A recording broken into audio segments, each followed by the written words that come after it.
喂，各位踢友，今日有單好鬼突破性嘅消息要同大家分享。Zackass 嘅創辦人 Hugo Wilcox 公布咗一份重磅報告，就係出名嘅 AI 公司 Anthropic 出動咗佢哋嘅 Mythos 模型去審計 Zackass 呢個頂級隱私協議。之前呢個協議發現過一個可以偽造交易嘅嚴重漏洞，好彩已經修復咗。但問題嚟啦，修復完之後，系統入面會唔會仲潛藏住其他未爆嘅炸彈呢？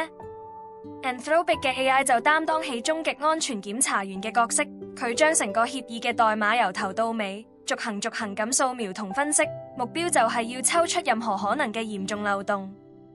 結果點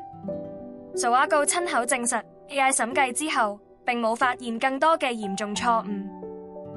呢個結果絕對唔係小事，佢唔單止為 Zackass 社群打咗支強心針，更加係將 AI 應用喺區塊鏈安全審計上嘅一個里程碑式示範。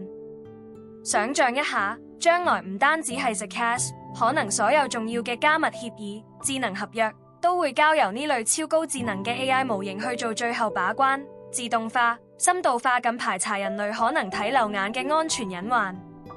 一個由 AI 守護嘅更穩陣嘅加密世界，似乎就喺眼前。今次嘅結果係一次技術嘅勝利，亦係隱私保護路上嘅一大步。